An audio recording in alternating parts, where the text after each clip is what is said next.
Good morning, students.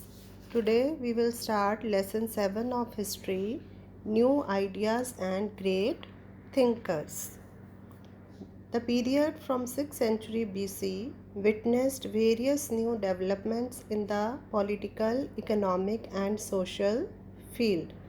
So in 6th century BC, many changes were seen in the field of political, economic and social fields. Before 6th century BC, there was Vedic age in India. Vedic age time period is 1500 BC to 1000 BC, and this Vedic age is divided into two periods. The early Vedic period is from 1500 BC to 1000 BC and is known as Rig Vedic period. The later Vedic period is from 1000 BC to 600 BC, and this period is known as Epic period. Why this age was called Vedic age? Because our main source of information about this period comes from the four Vedas. And after this, in 6th century BC, there were many changes seen in the society. By the end of the later Vedic period, Vedic religion had become complex, expensive, and difficult to understand for the common people. All the religious ceremonies were conducted in Sanskrit, and Sanskrit was beyond the understanding of the common people, as it was the language read and understood only by the upper Varna, the Brahmanas and Kshatriyas. The Varna system had become rigid. In Vedic age, the society was divided into four Varnas: Brahmana, Kshatriya, Vaishyas, and Shudras. Brahmana was at the top level of the society, and their job was to give the education. Kshatriyas were the warriors who used to fight wars. Vaishyas were the traders and businessmen, and Shudras were at the lowest level of the society in the Varna system. Varna system had become rigid. Influence and power of Brahmanism increased greatly in the society. Shudras were being looked down upon and exploited. In this picture, you can see religious ceremonies are being performed. Brahmanas, they are doing yagnas, and we get knowledge of this period about Vedic age we know from the Upanishads. Upanishada means these are the Upanishada means sitting near the guru or teacher to get knowledge. Upanishads are written in the form of dialogues between the gurus, the teacher, and their disciples, students, who sat near the guru and imbibed the wisdom and knowledge of their gurus or teachers. The main focus in the text is on the Brahma, the universal spirit, and the Atma, that is the individual self or soul, as distinct from the human body. The Atma or soul takes another birth after the death of a man. This cycle of birth and death continues, and the karma of man decides which new body he would get when he is reborn. In order to get rid of this cycle of birth and death, a man should seek salvation or moksha. Moksha means union of Atma with the Brahma. Some of the earliest Upanishads were the Brihadaranyaka and Chandogya. There were some women thinkers also who contributed their thoughts to the Upanishads. For example, Maitreyi and Gargi. Here, the picture of Vedic age is seen when the Gurukul system was prevalent. Students, they are getting knowledge by sitting near the Guru. Buddhism. Under Buddhism, we will first try to know about the early life of Gautam Buddha. Gautam Buddha's original name was Siddharth Gautam. He was born in Lumbini in modern day Nepal. His father was a king. His name was Shuddhodhan and he was the leader of Shakya clan. Mother was Mahamaya. She also belonged to an aristocratic family or royal family. Gautam Buddha was married to Yashodhara at the age of 16 and a son was born to them and son name was Rahul. In these pictures you can see the upbringingness of Gautam Buddha in the first picture, and in second picture marriage of Gautam with Yashodhara is shown. Shuddhodhan raised his son in luxury and indulgence and sought to keep him attached to sensual pleasure to ensure that he should not leave the worldly life. Because when Gautam Buddha was of very small age, the sages had told that either this boy would become a sage or saint or a great king. So Siddhartha's father did not want him to see the sorrows of life. He brought him up in a very luxurious environment.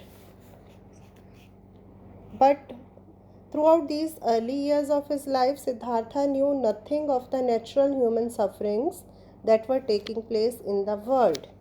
It is said that one day he told his charioteer to show him a nearby town. On the way to the town, he saw an old man, a sick man, and some people carrying a dead body to the cremation ground. Not having seen old age, sickness, and death before, he was naturally deeply shocked. In fact, he was so shocked that he did not find the palace life pleasurable anymore. He left all the worldly pleasures and became an ascetic. He wanted to discover the truth of life for himself. He spent a long and exhausting period in searching for truth and took up the path of self mortification. While meditating under a peepal tree at Bodh Gaya, Bihar, India, he experienced the enlightenment. Enlightened is the one who gets knowledge of everything, who gets the answer of his questions. He attained the status of the Buddhahood at the age of 35. He then went to Sarnath near Varanasi, where he preached his first sermon. He spent the rest of his life traveling on foot, going from place to place, teaching people till he passed away at Kushinagar at the age of 80. Teachings of the Buddha. Buddha said that life is full of suffering and unhappiness. This is because human beings have unending desires. He taught that these desires can be overcome by following the life of middle path. The basic teachings of Buddha are called the Four Noble Truths. These can be summarized as the world is full of suffering. Suffering is caused by desire. Man's aim in life is to end suffering. By following the middle path, which is called Eightfold Path or Ashtangika Marg, one can get rid of suffering. The Eightfold Path comprised of 8 virtues: right view, right intention, right speech, right action, right livelihood, right effort, right mindfulness, and right concentration. Next comes teachings of Jainism. The most famous thinker of Jains, Vardhaman Mahavira, also spread his message around this time, that is 2500 years ago. He was a Kshatriya prince of the Licchavis, a group that was part of the Vajji Sangha.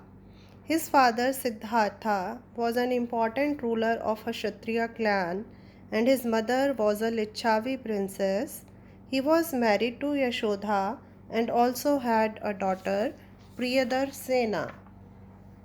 At the age of 30, he left home and went to live in a forest. For 12 years, he led a hard and lonely life, at the end of which he became a Jina. Jina means conqueror, at the age of 42. According to the Jaina tradition, he was the 24th Tirthankar or Jina. He gave five main principles to his followers: do not commit violence, do not speak a lie, do not steal, do not acquire property, observe celibacy. Celibacy means brahmacharya. Jainism mainly aims at the attainment of freedom from worldly bonds. No ritual is required for acquiring such liberation.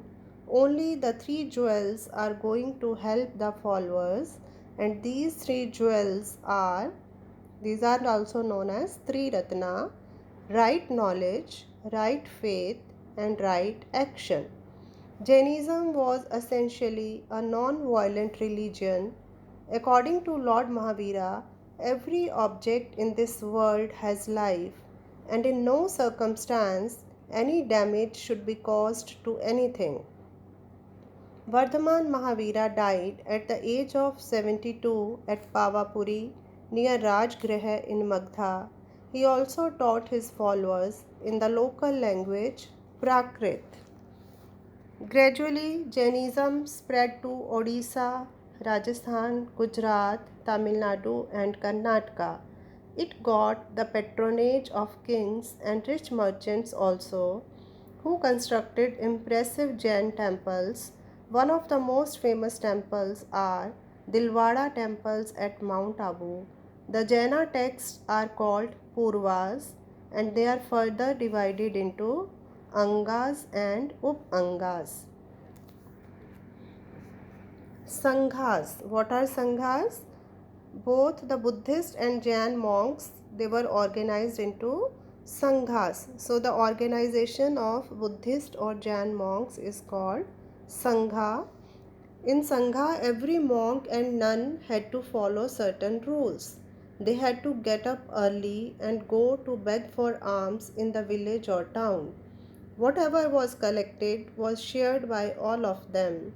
Some disputes were also settled within the Sangha.